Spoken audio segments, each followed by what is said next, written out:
नमस्ते। आज मैं बनाने वाली हूँ एक स्टार्टर की रेसिपी जो कि हर रेस्टोरेंट में चाइनीज में स्पेशली सबकी बहुत फेवरेट होती है, क्रिस्पी बेबी कॉर्न। इस मौसम में आपको बेबी कॉर्न बहुत आराम से मिल जाते हैं और इस रेसिपी को बनाना तो बनता है एक बार घर पे, क्योंकि ये बहुत आसानी से आप घर पे रेडी कर सकते हो। कुछ टिप्स एंड ट्रिक्स को आप फॉलो करोगे ना तो बहुत ही इजीली आप एकदम क्रिस्पी क्रिस्पी पहली बात तो बेबी कॉर्न को फ्राई कर पाओगे, और दूसरी चीज कि इसकी सॉस तो लाजवाब बनेगी इस रेसिपी को अगर आप प्रॉपरली फॉलो करो। तो रेसिपी को शुरू करते हैं। तो यहाँ पे सबसे पहले मैंने लिया है हरा प्याज, और हरे प्याज के ऊपर वाले पार्ट को ना आप सिर्फ नॉर्मली इस तरीके से फाइन चॉप कर लोगे। इसे रख दो आप साइड, या गार्निशिंग में यूज होगी। और यहाँ पे फिर मैं ले रही हूँ व्हाइट वाला पार्ट, इसे भी हम प्रॉपरली अच्छे तरीके से फाइन चॉप करते हैं। इसे हम सॉस में यूज करने वाले हैं, तो कुछ इस तरीके से आप व्हाइट वाले प्याज को भी कट कर लोगे। और फिर यहाँ पे मैंने लिया है नॉर्मल प्याज। तो नॉर्मल प्याज को ना पहले आप इस तरीके से कट करोगे, और आप देखोगे कि यहाँ पे इसके डाइसेस निकल के आ रहे हैं जब मैं इसे इस तरीके से अलग कर रही हूँ। बस यही डाइसेस चाहिए हमें, ये हम सॉस में यूज करने वाले हैं। तो इसे भी आप थोड़ा सा निकाल कर रेडी कर लोगे, बस इतना काफी है। और उसके बाद ना ये जो पीसेस हैं, बीच वाला पार्ट होता है, उसमें से बहुत लेयर्स आप निकाल नहीं पाते, तो इसे हम फाइन चॉप कर लेंगे। इसे भी हम सॉस में यूज करने वाले हैं। तो फाइन चॉप करके आप इस प्याज के पार्ट को भी साइड रख लोगे। फिर उसके बाद यहाँ पे मैंने लिया है शिमला मिर्च। शिमला मिर्च अगर आपके पास सिर्फ हरी वाली है तो आप सिर्फ हरी वाली का इस्तेमाल करो। मैंने तो यहाँ पे कलरफुल बेल पेपर्स का यूज़ किया था, क्योंकि अवेलेबल थे और मार्केट में बहुत इजीली आजकल मिल ही जाते हैं, तो मैंने इनका भी इस्तेमाल करा था। तो इस तरीके से आपको वेजीज को कट करना है। मतलब शिमला मिर्च को आप देख रहे हो कि मैं डायमंड शेप में कट कर रही हूँ। डायमंड, ट्रायंगल, जो भी आप बोलना चाहो, वैसे हम इसे डायमंड कट कहते हैं। और इस तरीके से सब्जियों को कट करके आपको रख लेना है साइड। अब यहाँ पे मैंने लिया है अदरक, मिर्च और लहसुन। तो अदरक और लहसुन इन दोनों को तो आप फाइन चॉप कर लोगे, और मिर्च जो है उसे आप इस तरीके से ही कट कर लोगे लंबे लंबे स्लिट्स में। और यहाँ पे इसके बाद मैंने लिया है बेबी कॉर्न। बेबी कॉर्न को भी हम डायमंड कट में ही कट करेंगे। इस तरीके से आप टेढ़ा जब कट करते हो तो डायमंड कट खुद ब खुद बन जाता है। तो अब बढ़ते हैं आगे, और यहाँ पे ना अब हमें बेबी कॉर्न को करना है बॉईल। तो बेबी कॉर्न को बॉईल करने के लिए सबसे पहले आप थोड़ा पानी ले लोगे। गर्म पानी में, उबले हुए पानी में आपको बेबी कॉर्न को सिर्फ और सिर्फ 3 मिनट के लिए बॉईल करना है। 2 से 3 मिनट बहुत है। मैं जिस बेबी कॉर्न का इस्तेमाल कर रही थी वो थोड़ा सा मोटा था, तो इसलिए मैंने इसे 3 मिनट तक बॉईल करा है। अगर आप बहुत पतले पतले बेबी कॉर्न्स का इस्तेमाल कर रहे हो तो 2 मिनट काफ़ी है।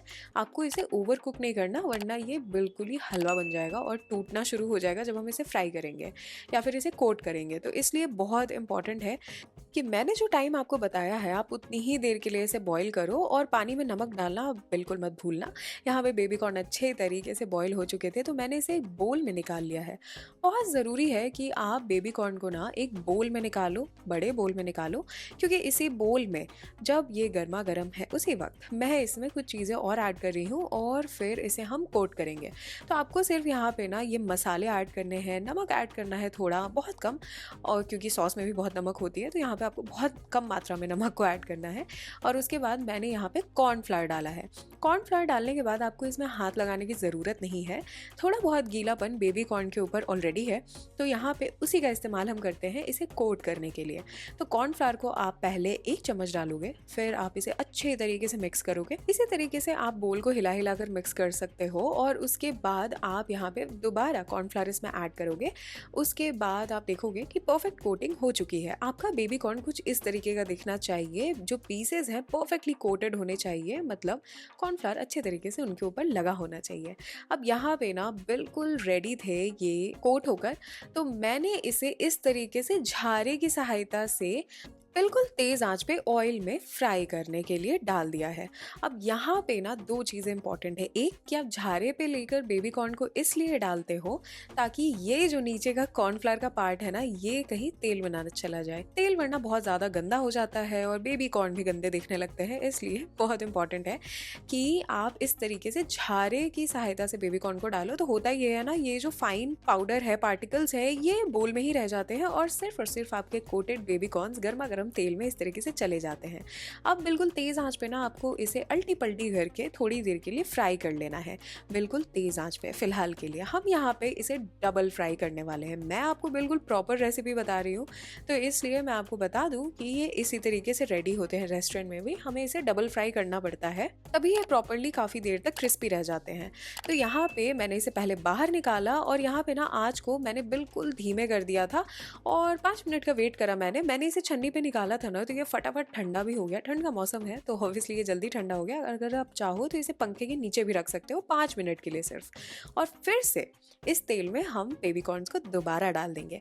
अब यहाँ पे ना आँच है मध्यम, मध्यम आँच पे आपको इसे फ्राई करना है, बिल्कुल लो नहीं, बिल्कुल हाई नहीं, मध्यम आँच पे आप इसे लगभग 5 मिनट के लिए फ्राई कर लोगे तो ये बिल्कुल परफेक्टली अंदर तक कुक हो जाएंगे। वैसे तो हमने इसे उबाल रखा है, लेकिन थोड़ी बहुत कसर हम उबालने वक्त छोड़ते हैं ताकि यहाँ पे फ्राइंग के वक्त ये प्रॉपरली अच्छे तरीके से अंदर तक पक सके।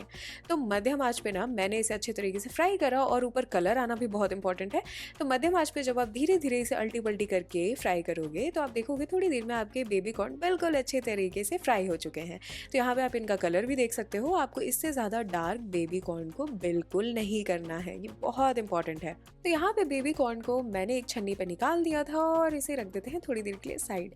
यहाँ पे आप कॉर्नफ्लावर की एक स्लरी भी बना लेना। ये बहुत इंपॉर्टेंट है कि आप सॉस को रेडी करने के पहले ना सारी तैयारी करके रखो, क्योंकि सॉस बनाने वक्त हमें बिल्कुल हाई हीट के साथ काम करना होता है, तेज़ आंच के साथ काम करना होता है, तो हमारे पास समय नहीं होता कि हम कोई भी चीज़ तैयार करें। तो कॉर्नफ्लावर की स्लरी आप साइड में बना के रख दोगे और फिर आप लोगे एक पैन या कढ़ाई, जो भी आपके पास अवेलेबल है, आप उसमें आराम से इसे बना सकते हो। और यहाँ पे मैंने आँच को ना मध्यम रखा है, क्योंकि मैं बड़े वाले बर्नर पे कुक कर रही हूँ। अगर आप छोटे वाले बर्नर पे कुक करोगे तब आप आँच को तेज़ रख सकते हो। तो यहाँ पे मध्यम आँच पे मैंने सबसे पहले तेल लिया और फिर मैंने इसमें वेजीज़ को ऐड करा। वेजीज़ को आपको थोड़ी देर के लिए ना सौते करना है, हल्का सा नमक ऐड करके उसमें। तो यहाँ पे नमक और थोड़ी से काले मिर्च पाउडर के साथ ना मैंने वेजीज़ को अच्छे से करा है सौते। पहले मैंने इसमें शिमला मिर्च को ऐड करा था, थोड़ी देर के लिए, सिर्फ 1 मिनट के लिए शिमला मिर्च को मैंने भूना।